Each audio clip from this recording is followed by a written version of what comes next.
All right.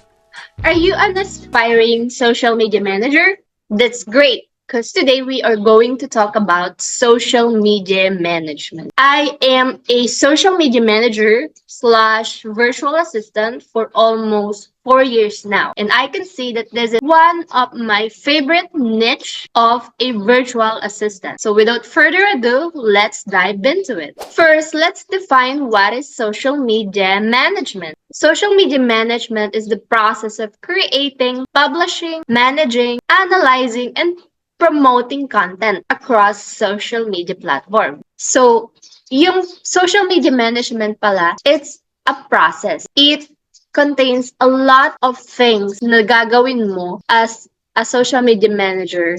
Nandiyan yung pag-create ng content, hanggang ma-publish yung content, yan yun. As a social media manager, you are going to handle social media platform for your client. I'm sure that you personally is also using at least 1 to 2 social media platforms. That's why I said that this is one of the easiest niche. Kasi lahat tayo marunong gumamit ng social media. Kaya why not pagkakitaan natin yan, di ba? Why not you manage other businesses, social media platforms, and get paid? Next naman, let's talk about why social media is important to businesses and entrepreneurs. Number one, it is used to build relationships, to connect with their customers. Number two, it helps promote their business. And number three, they want to establish their online presence. So those are the three main reasons why businesses and entrepreneurs have social media accounts. Now, let's talk about why do business owners and entrepreneurs hire a social media manager? Why do you think they would hire you? It's simple. They need your help to manage their social media platform. That's it. Para hindi na sila yung gagawa nun. Cause social media management requires consistency and it's a day-to-day task. And yung mga CEOs and entrepreneurs, marami silang ginagawa in their businesses. So they would hire a social media manager like you para ikaw na yung mag-manage ng kanilang Facebook pages, Instagram, and other social media platforms. And they will pay you to do that. Usually, you only need like a few hours a day to manage social media accounts. Me personally, I manage my clients' social media platforms for only less than 4 hours a day. And there are a lot of businesses right now na nagsisimula pa lang. Solopreneurs, young entrepreneurs, they are looking for someone na matutulungan sila to build their online presence, to market their products and services to potential customers, and to spread awareness about their brand or their business. What are the roles and responsibilities of a social media manager?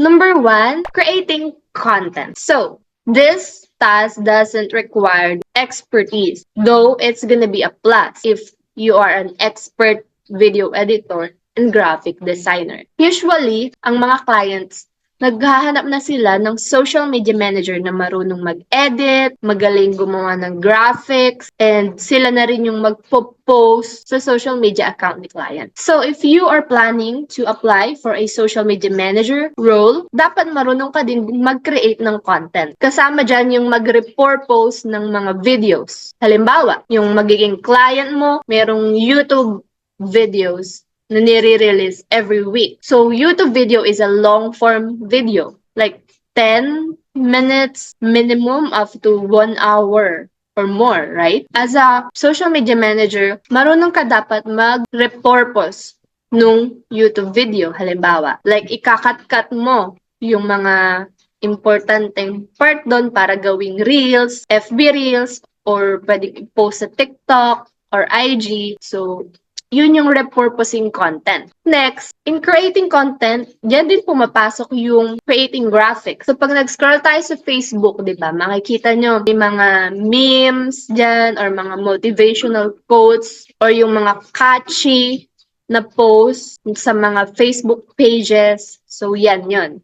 Dapat marunong kang mag-edit ng mga ganong graphics. At may mga tools na ginagamit dyan. Later on, I'm gonna tell you kung ano yung mga tools na pwede mong gamitin to create content. As I mentioned, even if you are not an expert video editor or graphic designer, makaka-create ka ng content na pwedeng i-post sa social media account ng client. Next, scheduling and publishing content. In scheduling content, usually, yan yung mag-schedule ka na ng content ng client mo for 1 week or 1 month in advance. Dahil yung mga client gusto nila, naka-ready na yung mga content nila. Hindi yung sa mismong araw ka gagawa at sa mismong araw ka magpo-post ng content. So mostly, social media managers dapat meron ng content strategy. It means nakaplat na yan sa calendar para automatic na lang nagpo-post yung content. Nakaset na yung time. Halimbawa, 8 a.m. and 9 p.m. every day, automatic na magpo-post yung IG Reels, yung Facebook Reels, sa TikTok, ganun din.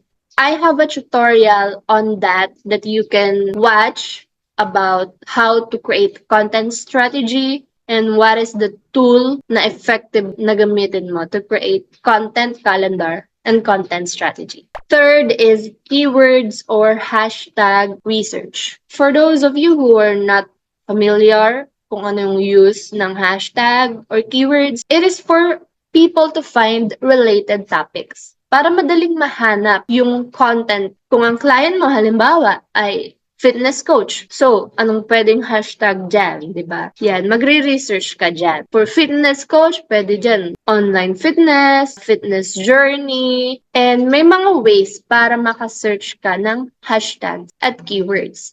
Pwede mong gamitin yung Google or yung YouTube. May mga suggested topic dyan kung paano ka makakahanap ng mga keywords and hashtags. Pang-apat, engagement.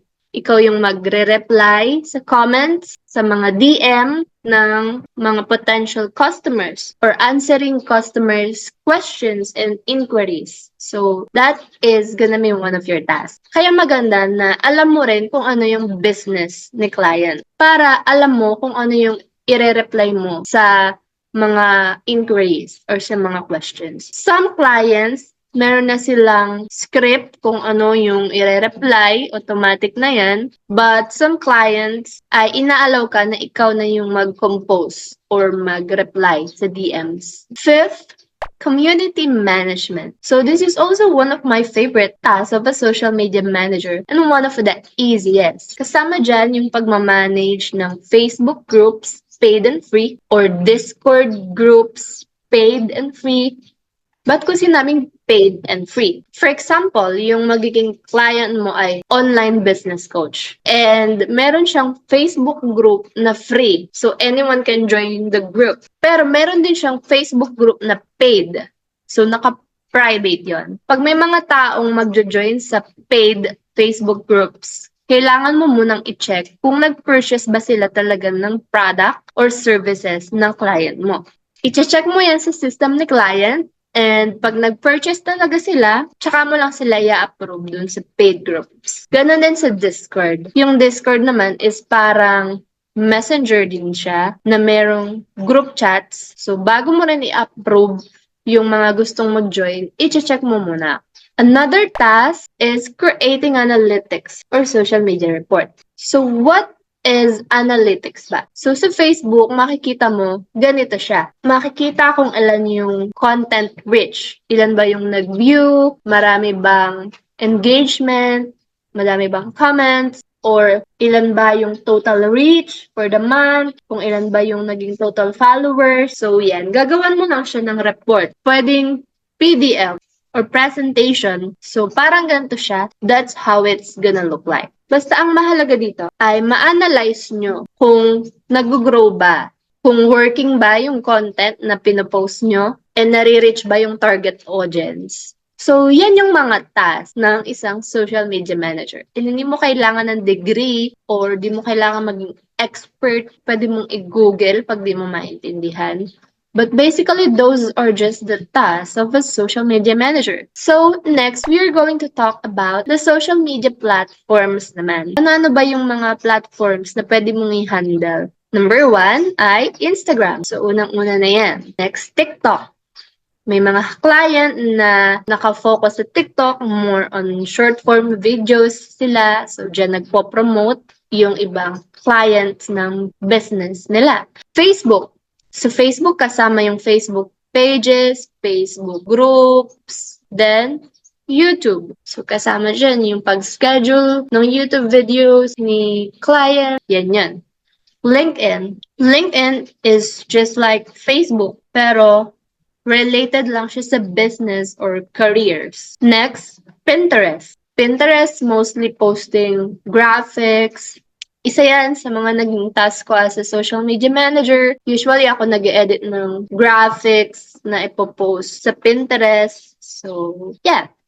That's it. Meron pa rin other platforms na pwede mong i-manage like Twitter, ganun. So, depende sa client. But mostly yan yung mga ginagamit talaga ng clients. Now, we are going to talk about the tools of a social media manager. So, ang kagandahan dito, I will be creating a tutorial for each of these tools. So, you can watch and learn paano gamitin yung mga tools na yon. Because I really wanted to help you find clients. And if you will learn how to use these tools, pwedeng-pwede ka nang mag-apply and pwedeng-pwede mong ilagay sa portfolio mo, sa resume mo, na meron kang alam na tools. Number 1 is Asana.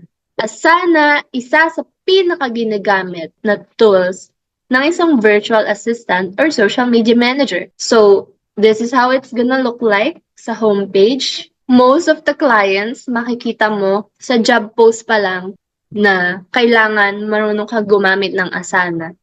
Nilalagay na agad nila yan. Next is Trello. Trello is another collaboration and task management software. It is also one of the easiest collaboration software na pwede mong gamitin when you become a social media manager or virtual assistant. Next is Airtable. Here's the Airtable. Dito ka gagawa ng content strategy and content calendar for your client. I'm also gonna show you how to do that step by step on a separate video. Next is Google Calendar. If you have Google or meron kang Gmail, so basically, meron ka na din sarili mong Google Calendar. But mostly, yung mga clients, they actually want their VA to manage their Google Calendar. So ako before, ako yung nagmamanage ng Google Calendar ng client ko. Ako yung nag-i-schedule ng meetings niya, katulad nito. So yeah, it is easy to use and not complicated at all. So you make sure to learn how to use Google Calendar. Canva. This is an online graphic design tool which is free. Ano-ano yung pwede mong i-edit sa Canva? Napakarami. Videos, reels, PDFs, presentations, napakarami. Nandyan na ata lahat. There are thousands of templates na free na pwede mong i-customize using Canva. Last but not the least is CapCut. CapCut is a free video editing tool. Ito yung ginagamit ko sa lahat ng videos ko. Kahit short form videos or long form, more than 10 minutes, you can use CapCut to edit that. Next, you can watch the tutorials for all of these tools na nabanggit ko dito. And once you learn how to use those tools, you will be confident enough to apply for any social media manager or virtual assistant role. So yeah, that's it for the social media management introduction.